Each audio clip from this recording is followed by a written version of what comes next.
guys, welcome back to my channel. Thank you so much for coming over here and watching this video. Today I'm going to be doing a Q&A. So I asked you for your questions, ask me anything at all, and you all sent me lots of questions, which is really exciting because the first time I asked about a year ago I didn't get anything, so I was a bit scared to ask again.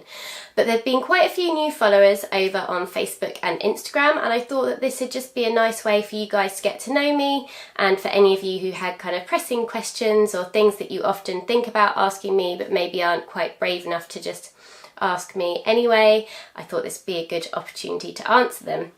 I've had a look through all the questions and they're so good, so much variety and things like that, so I'm just going to crack on and get started. So I've got my list. So the first question, these are all in kind of no order that it was on Facebook or Instagram, so I have put all of the questions down, do not fear, yours will come up. So the first one is, what's one thing you did before children that you no longer do? So I think it would have to be travelling the world and eating out lots. My job before I became a mum was in travel, so I worked in travel organising weddings, and then when I was pregnant with Marley I organised school trips abroad. And part of the package with working in travel is that you get to travel to just beautiful places. And that was something I did regularly with work, and I also got very good discounts. So Ben and I would fly around in kind of New York, Maldives, Iceland. We were so lucky. So I think that's something we don't do anymore. We have been on the odd holiday. We tend to holiday in kind of the UK, Isle of Wight. My mum lives in Cornwall, so we do that, but it is very different from the type of travel that we used to do before. And I think, like I said, along with that eating out, we used to eat out at nice places and go and try lots of new places, and we don't do that so much anymore. You know, you kind of get in a restaurant, Pizza Express, like order, quick, let them eat and run, because they've usually been naughty. So that would be my answer to that one. The next one made me laugh so much. What do you do when one of your boys loses their shit at home, in public, in the car, at bedtime, anytime? And also she's asked, and what do you do for you time? So my boys lose their shit a lot. So I have a 1-year-old and a 3-year-old, although they're coming up, they're just about to turn 2 and 4. So we are at that key kind of tantrum stage, and they tantrum everywhere. And I kick myself because, you know, Marley especially will have a flat out tantrum in the middle of Sainsbury's or something, and there's nothing I can do, and I can see people staring at me, and I think I was one of those people that probably used to stare before I had children, and I would say my children are never going to do that, but they do. I try and stay as calm as I possibly can with them. I try and reason with them. I try and get down on their level and have eye contact and all of the things that you're supposed to do, but it doesn't always work like that. You know what it's like when you've had a really tough day, and especially now that we're, week 4 or 5 into the summer holidays? Week 4, and there's no preschool, and I've had both of them full time. Yeah, my patience is wearing a little bit thin, so I wouldn't say I'm the best at dealing with their tantrums and things like that at the moment. My only piece of advice would be stay calm if you can, but it is so hard to do and so hard to reason with a toddler, because they will always win. They've always got an answer for everything. And on the back of that question, what do you do for you time? And you said that you enjoy having a bath. I'm actually the same. So every night before I go to bed, I try and have a bath. And that's just me time. And I usually watch my iPad and catch up on vlogs. That's something that I really like doing for me time, is watching other people's vlogs. So yeah, that's what I enjoy, and my husband thinks it's funny that I kind of stalk all these people and watch their day-to-day lives, but I enjoy it, and hence that is why I am a vlogger as well. The next question is, what do you miss about not being a mum? So I had to really think about this one and what I missed the most, and that probably is just the freedom to be spontaneous and go out last minute. I miss getting home from work on a Friday night and saying, oh, should we just go out for dinner, or should we go to the pub, should we go to a bar, should we go dancing? I miss that. And equally, I miss kind of saying, oh, should we just book a holiday? So the spontaneity of just not having any responsibilities apart from yourself and your bills and things like that. I do miss that. You just can't do that with kids. You know, if you want to go out, you have to forward plan and you have to get a babysitter in advance. So yeah, I definitely miss that. What's been your highest high and your lowest low of parenting? Again, I really had to think about that. The low is probably quite easy. I'll come to that in a minute. The highest high of parenting, there's not any one thing in particular, I would say, but I would just say when they achieve new things. For instance, Marley has just recently learned how to ride his bike without stabilisers, and he's quite young to be doing that. He's 3. And I was just so proud, I thought I might cry. Like, I thought my heart was going to burst. And it was just riding a bike. But when it's your child, I just think it's lovely, and it's not a competition thing or anything like that because he was young, like, oh wow, he's done it first. He hasn't done it first, he's got friends who have done it before him.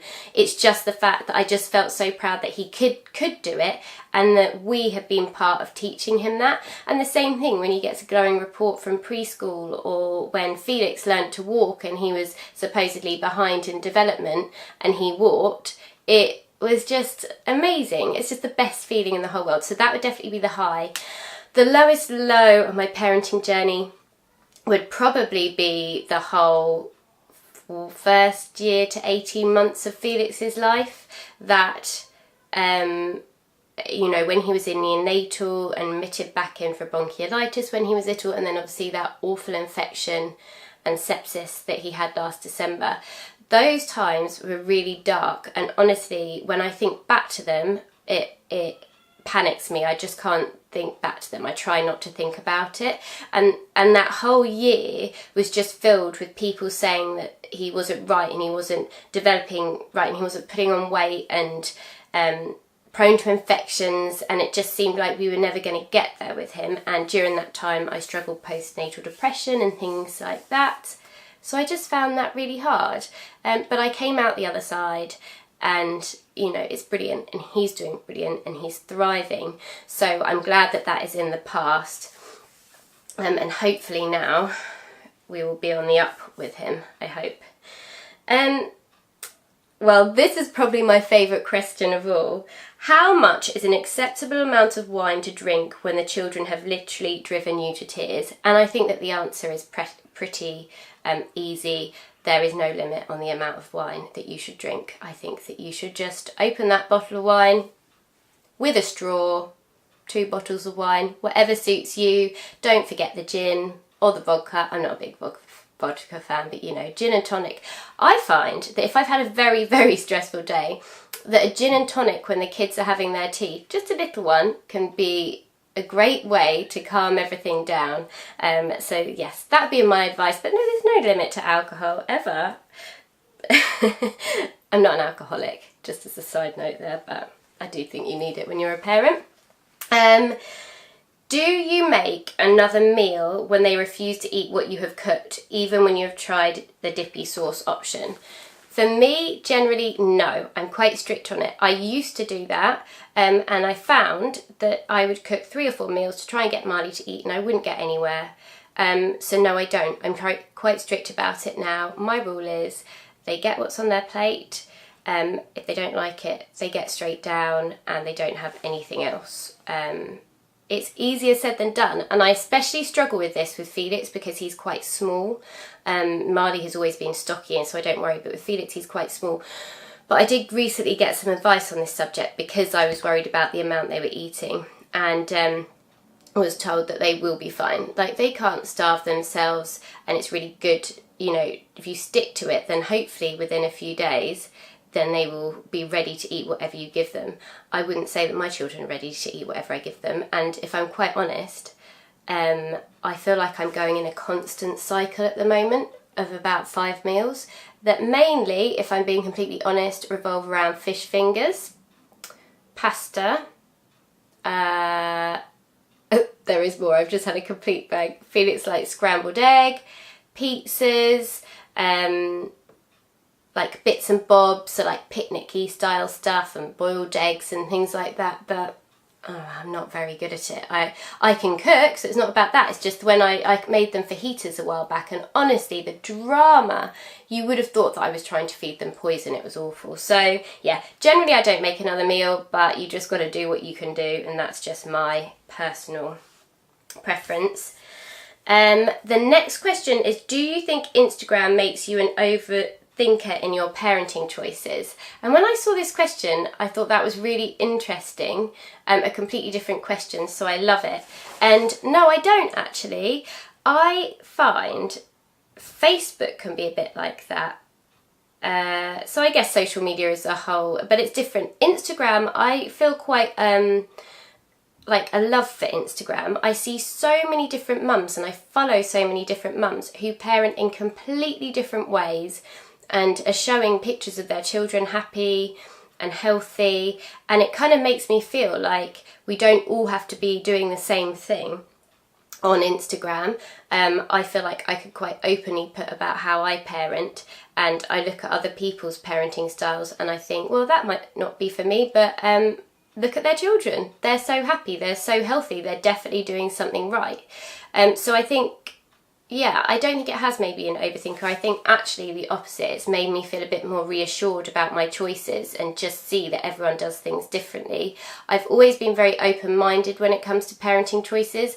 I absolutely hate people, not hate people, that sounds awful. I hate it when there are boxes, and there are so many boxes, you know, bottle feeding, breastfeeding, co-sleeping, not co-sleeping, crying it out, all of those. You have parents which kind of all congregate together in those boxes, and that's fine because all of those choices are great choices and it has to be what's right for your child. But what I don't like is when those people believe that that way is the only way to raise a healthy and happy child, because it's simply not. There's a different way to do it, and the way you might have perfectly happy and healthy children doing it your way, but so does the person next door that does it completely different from you. So I just think there should be more of kind of pulling together and not worrying about what anyone else does. Just focus on your children and support the person next door if they're doing it differently, and give them any advice you can, and, you know, say that you think they're doing a great job. I realise I've gone off topic a bit there, haven't I? But it is something that I feel quite strongly on. It's just we all need to be a bit kinder to each other. How do you juggle work, YouTube and chores around the kids?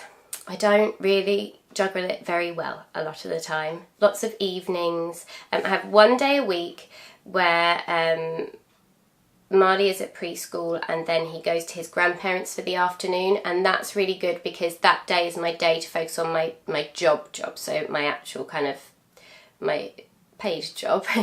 And then the rest of the time I try my hardest to squeeze in blog stuff and guilty mummy stuff. Felix actually starts preschool in September, so I think that I will have a bit more time to focus on the blog then, and I'm really excited about that. So there's some exciting things coming up. But the actual juggle is really tough. And as for house stuff, that comes way down bottom. I mean, washing and cooking I do every day. But as for like cleaning the bathrooms, hoovering the house, I'm not a perfect housewife in that sense. I would love to be. I had hoped I would be. But if I didn't have to work and I didn't have to do the blog, I'm still not even sure if I get it all done.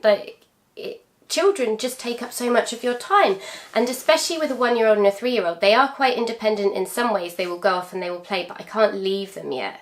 You know, I couldn't leave them for 5 minutes to go and sort out some washing because they would literally tear themselves apart. So if you guys have any advice for juggling, I would love to know. But yeah, it's just a constant juggle, and I don't always enjoy it, but I don't think any mum enjoys every single part of motherhood, and feeling like you're being torn in so many different directions. It's just exhausting. I think mums should all just have a holiday away for a week, to be honest. Once a year is like part of your mum package. You don't get paid, but you get a week away on holiday. That would definitely be good, wouldn't it? Where is your favourite place to take the boys? So I am based in Surrey. Dorking to be precise, which is a teeny tiny little town in Surrey, and it's very pretty. And I love taking the boys to a National Trust property called Poleston Lacey. I just love it there all times of the year. Doesn't matter if it's cold, if it's raining, it's just got a lot of open space. It's got a really lovely play area. You can get nice cakes and coffee there. I just find that it's the best place just to let them go and they can be free. My absolute hate is soft plays. I still take them to soft play, but I hate it. I just don't want to be at soft plays. They smell, they're busy, they're hot. You always lose children or someone gets hurt, and you can't ever sit, or I can't at the stage I'm in, and just drink coffee or anything like that. I can't do that. Some of the like play cafes and stuff I can, but soft plays are not my thing. So I much prefer to be out. National Trust properties are my favourite because I've got a National Trust card, and just let them go and run, and I find they just burn the energy off. And I think this is the last one that was written down, and then I've got a couple more which I get asked all the time, so I might add those on if my battery doesn't go. How do you keep your boys' tummy full? Snack ideas and meal ideas that are quick and easy. Snack wise, I'm not very creative, so I get a lot of the organics things, organic snack bars, like the little fruit sweetie things, coated raisins, normal raisins, biscottis, Cheerios I find are a really good snack, especially on the move if you put them in a sandwich bag. Lots of fruit, so like apples. My two are obsessed with watermelon at the moment. Well, not my two. Felix is obsessed with watermelon. And as for meal ideas, that really kind of comes back to what I was saying before. I go for quick and easy and what I know they will eat most of the time, which is really bad. But I do find that when I want to have a real try at doing something new, I go onto Pinterest and I put fussy eaters in, and they have such good ideas for packed lunches and really, really good ideas. And I've tried a couple with the boys and they did get on well with them, so I'm kicking myself that I didn't carry on. So go onto Pinterest, I would say, and have a look. But yeah, I should be better.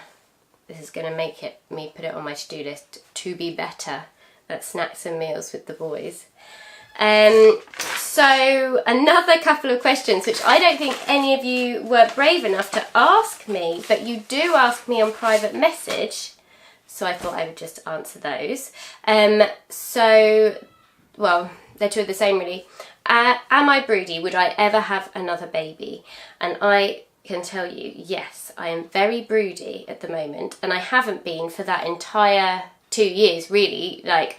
We always knew that we would quite like a third, but I wasn't broody. I just knew I would do it to have a third baby. But suddenly in the last couple of months, every time I see a little baby, I'm like, oh, I just want to hold it. I just want those newborn cuddles. I felt like I missed out with Felix, and I want to do it again. I missed out the baby cuddles. The labour was traumatic. Ben wasn't there. I missed out on the relaxing part of having a newborn. Not that having a newborn is relaxing, but what I mean is I was tense and I was anxious and I was so scared that something was going to happen to him. So I didn't enjoy it, and I'd like to do it again almost for that reason, which doesn't seem like a very good reason. But also we had always planned to have 3. Will we have a third is a completely different question. I just don't know. We haven't decided. Life is very good right now with 2. It's just getting easier. We're out of the baby stage. It's an even number. We can go on holidays, and I think it's quite nice having 2, especially 2 that are close in age. And obviously if we had a third, it would be a bigger age gap even now, because Marley was 23 months when Felix arrived. So yeah, the age Felix is now. So I don't know whether we will have a third baby. We will just have to see. I don't think it will be something that we decide until it's just like the time we had said we may have another one, and then it will probably just be a rush decision there. I don't really like being pregnant. I did have a very, very easy labour with Felix. It was ridiculously fast in comparison to Marley's labour, so I'm not really worried about labour this time round. But I am worried that I had gestational diabetes when I was pregnant with Felix. I had so many problems with Felix when I was pregnant. He was induced early, he was then neonatal. I just think, oh, would I be pushing my luck to have a third? But obviously it also would be quite nice to have a girl. I don't even know, you're not really allowed to say that, are you? But my house is just boys and men, and in 10 years time they're all going to be like smelly, well, not all of them, Ben's grown up, but the boys are going to be smelly teenagers. So I don't know. Let's see. And obviously there'd be no guarantee that I'd have a girl anyway. And there was something else, but I haven't written it down. What is it that you guys ask me and I can't remember what it is. Anyway, I think I've answered lots of questions. I've answered the one you always ask me off the group messages, and yeah, I've enjoyed doing this, so we should do another one soon, or maybe set a topic or something like that, or a Q&A about Felix or Marley. I want to do a sit down video on Marley because he's just such a lovely age for that now, you know, like kids say the funniest things, that kind of thing. I've got lots of ideas for sit down videos, and I'm really glad I've done this because this is going to get me back into the swing of it. Obviously it always adds so much more motivation when you guys do subscribe, so if you're watching this through Facebook and Instagram, I would love it if you could head over to my channel and just click that little subscribe box, and then you will get updates about all my next videos, and yeah, hopefully you enjoy them all. Thank you all so much for watching, and I will see you very soon. Bye!